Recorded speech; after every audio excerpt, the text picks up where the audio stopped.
We're looking at the Spectrum. They just recently released this one. Let's find out what this one here is all about, shall we? Should be an interesting one, available in carbon fiber, also in titanium. Here we go. If you're ready, I'm ready. We got the paperwork right here, right? Ferramonster specifications right there as well. Let you guys take a look at that. Right, we got titanium everywhere, clip, handle, screws, M390 steel. We got a very high quality Velcro patch sticker right here with the Ferramonster logo and the King Kong gorilla going on there, crafted for adventure. And of course, last but not least, here's the zipper pouch with the knife inside. Here we go. All right, here we go, ladies and gentlemen. Holy smokes, here we go.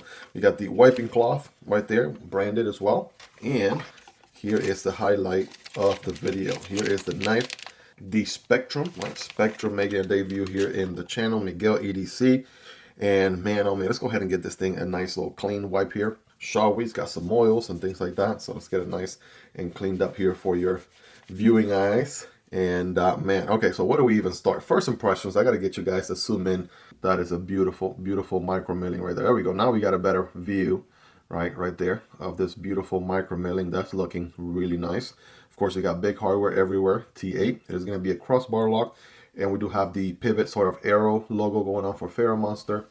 All right, captive pivot, M390 steel. Pocket clip is also milled titanium as well. And overall, such an elegant looking design. Titanium backspacer going on there as well. All right, here we go. Let's go ahead and get this thing deployed. If you're ready, I'm ready. Thumb studs for deployment. I think so. Nice and rounded at the edges. Bam. All right. All right, for starters, guys, got to take a look at that hand rub. That looks like a hand rub horizontal finish right there on that blade. That's looking really, really epic. Let me get you a zoom in on that. Beautiful drop point blade, as you can see, looking the best. Full flat grind there, and a nice little switch here at the top. Plunge grind situation up until about right there where my finger is, and it is a, as I mentioned earlier, crossbar lock, so very ambidextrous friendly. And guess what? They put a filler tab right here, or not so much a filler tab, but they made the cutout with additional screws so you can reverse the pocket clip if you're a lefty. That makes a whole lot of sense, right? After all, ambidextrous friendly.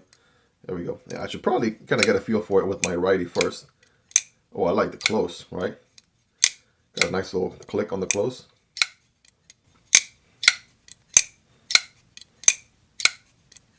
All right, so definitely great deployment there with the thumb stud.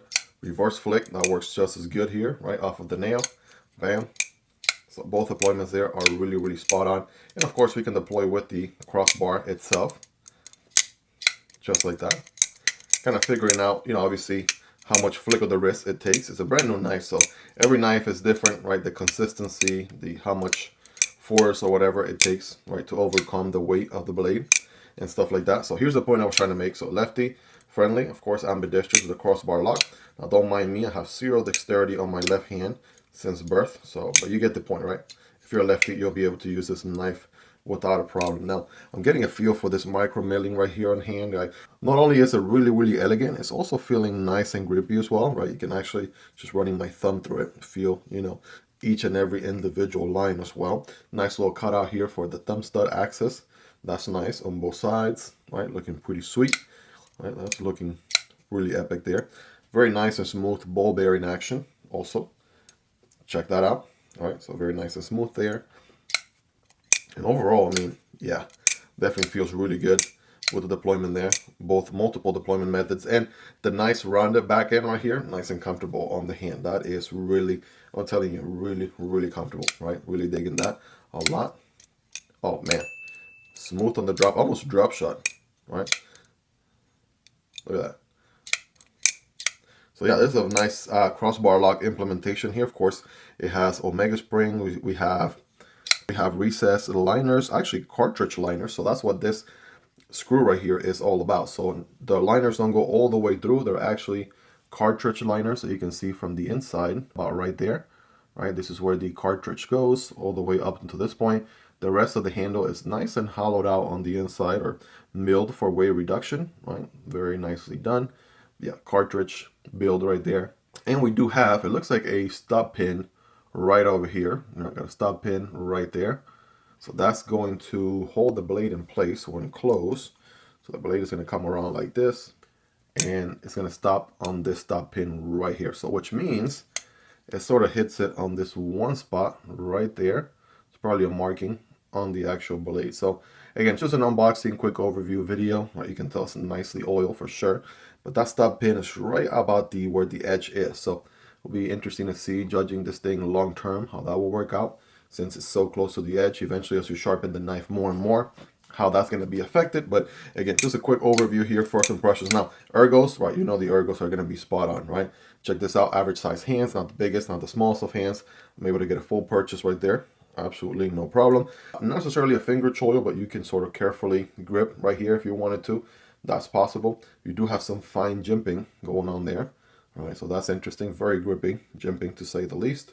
And the pocket clip is actually really comfortable too. I barely feel it. I'm going to give it a good 9.5, 9.8 out of 10. The fact that it's reversible is nice. It's not the most deep carry pocket clip, so about this much of the knife will show out of your pocket, but gives you something to pinch and pull and whatnot. So there you go. There's that.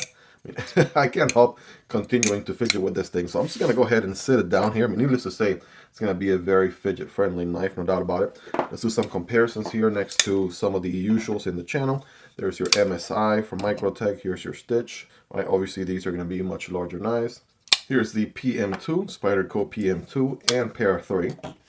So it's a Para 3 size, very comparable to a Para 3. Check that out. Here's the Demko AD 20.5, right? Very similar, just a little bit shorter, right? And you guys know me, I love a good milling on a titanium handle. That's why I love these so much. This one got that diagonal line going on, absolutely digging that. And the Chad is going to be a little bit bigger, right? The AD 20.5 is going to be a tad bit shorter, right? You guys be the judge there. On the more budget end of things, we got the, of course, iconic Civivi Vision FG, the very popular Kizer Militaw, right? These are going to be slightly bigger knives, size-wise.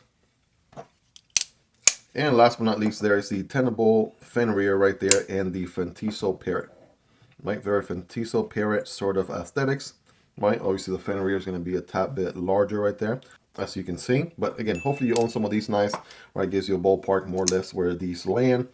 All right, well, there you have it, guys. That is a quick overview on the Spectrum, right? Brand new model here from Ferramonster, making a debut in the channel. I mean, for one thing, you should keep in mind that their OEM work, I mean, having done OEM for other brands for years, you can tell they know how to make a very tasteful knife, right? This milling is not only gorgeous, but it's also nice and rounded everywhere.